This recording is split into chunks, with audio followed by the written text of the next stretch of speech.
Good evening, and welcome back. Zombie Cody Rhodes is a card that I've never really liked. I think Rusty from Champions Chat said it best that Zombie Cody is a card that has always needed something a little extra to make him really good. And they've given him a bunch of little extras, and none of it has quite worked out to be where he needs to be. And as such, I always tried to find a different powerhouse to use other than Zombie Cody Rhodes. But in zombie events, you have to use him. In many cases, he might be the best powerhouse on your roster. So I came across a moveset that I do actually like, and it's fairly consistent. And I like that about this particular moveset.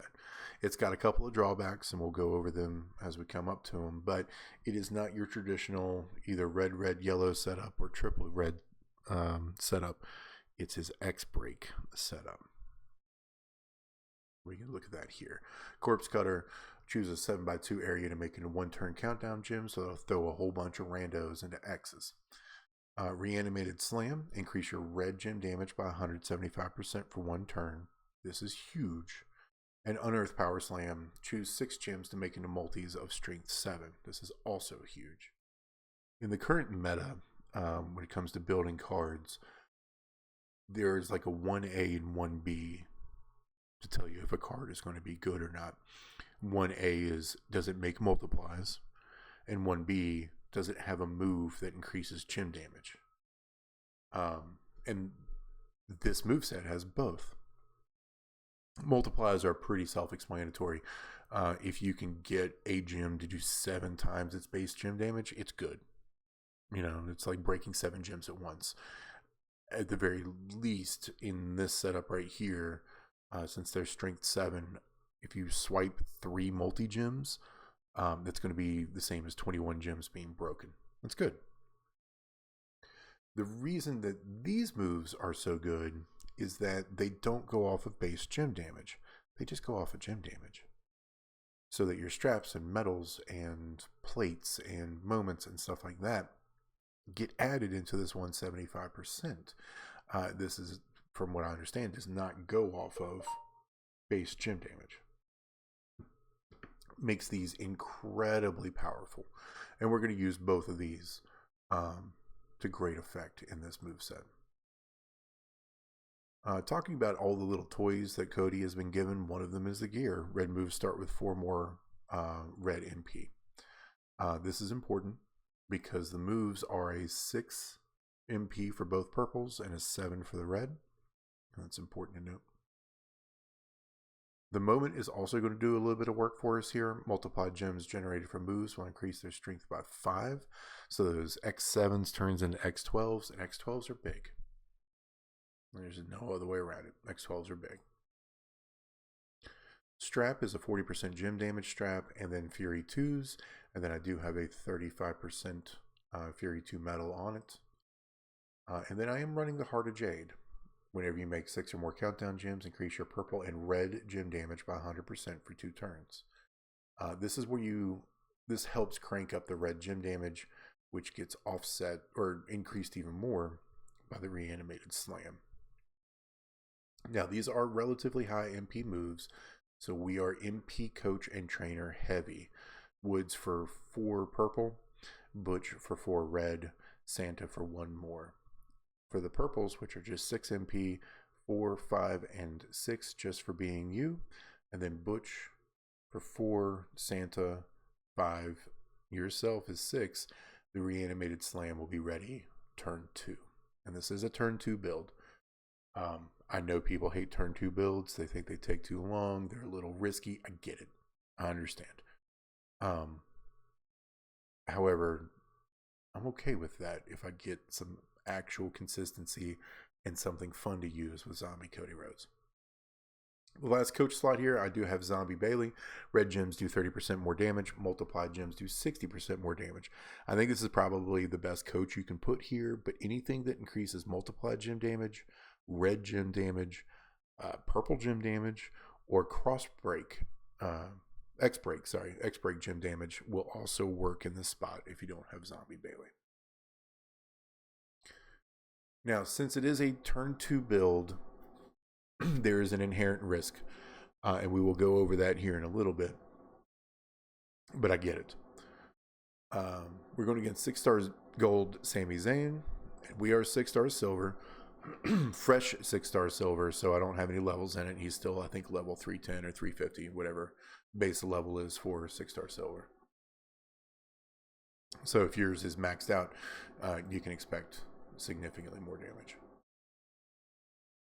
And the first thing we do is make sure we don't have any 5 breaks anywhere for the AI to get. And it doesn't look to be anything very obvious here. And then we're going to throw down our countdown gems. I like him at the bottom. And then we're going to swipe. And let the AI do what AI does. From here, we're going to increase our red gem damage. And we are going to place multiplies. Now you could go full shot and put all 6 on red for maximum damage.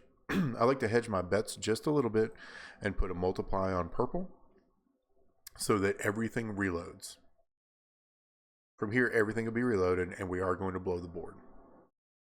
And then we just swipe. Terrible cascade. But 25 million damage and enough to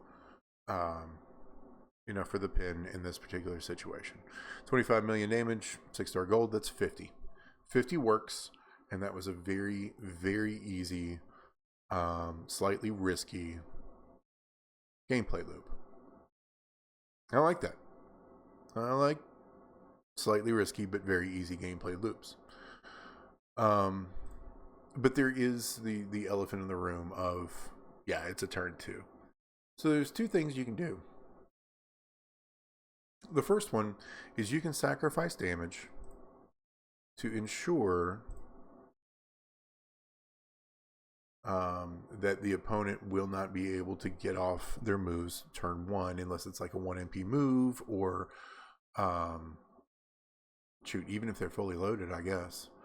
So this is the least favorable way of doing it, but you could put an MP reduce on it.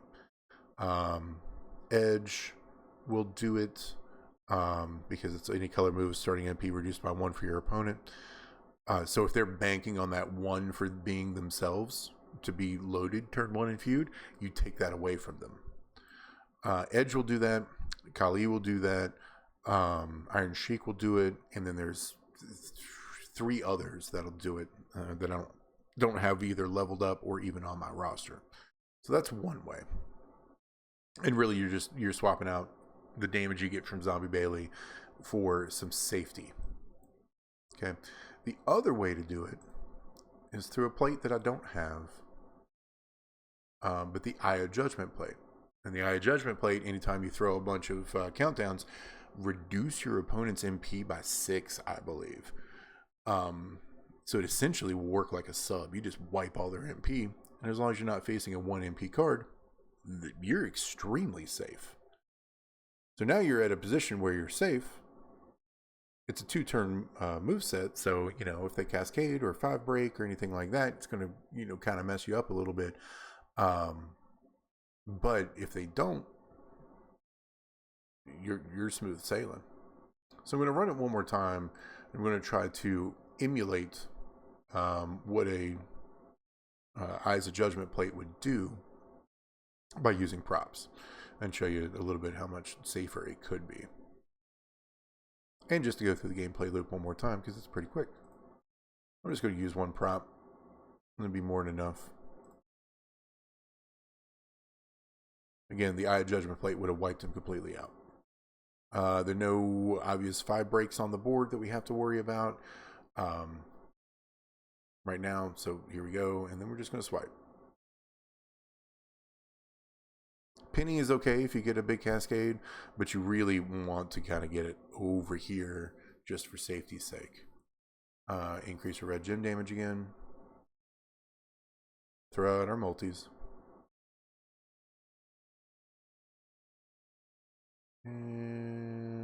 one purple. Yeah, I like that purple there. I'm going to swipe. Below the board. Much better cascade. 28 million. And we get a pin again. Now there's something else we can do to kind of increase our damage output. But this is really only, that just little extra. I don't think it's necessary by any means. If I had an Eye of Judgment plate, I would 100% use that over a Gem Chucker plate. But we can throw a red Gem Chucker plate on this. Since we're blowing the board, Gem Chucker plates only need 4 to be destroyed to activate. The way the math works is you get 49 gems on the board. There's only 6 colors. Theoretically, you should have 8 of each color on the board. Now it is random, so I know it doesn't work quite like that. But the chances of you having less than the 4 you need to trigger this plate are slim. Not, and it will happen from time to time, but it's going to be pretty slim. So let's run it one more time with the Gem Chucker just to see how much more damage we can get out of it. We're Gem Chucking red, right? Because we're boosting red gem damage as much as we possibly can. No obvious 5 breaks on the board, so I'm just going to run.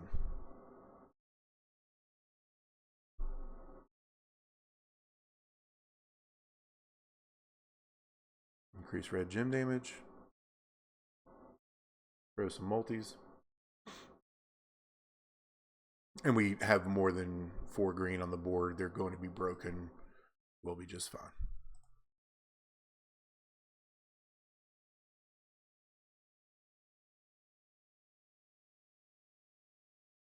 $30 million.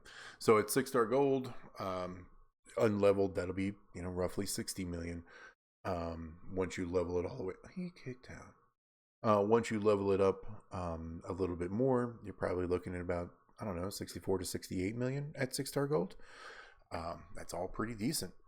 Those are getting into numbers that are consistent, and will or not necessarily T1, but once you hit the big hit, will knock somebody out. And that just, this way, I gotta be honest, just feels so much better to me than the traditional zombie Cody ways of running things. I'm going to throw this out. I have a bad feeling.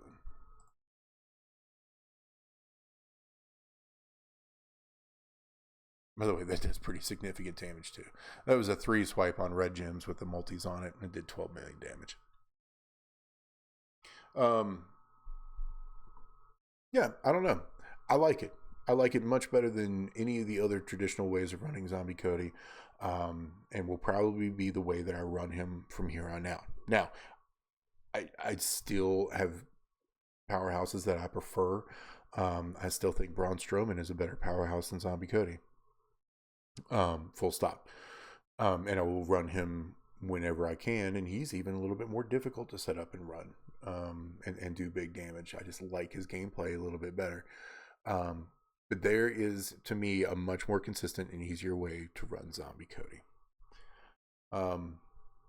If you've learned something today, if you were entertained by anything today, or if you just like the sound of my voice, do me a favor, consider subscribing, consider giving me a like, consider sharing the video to somebody who hates Zombie Cody as well.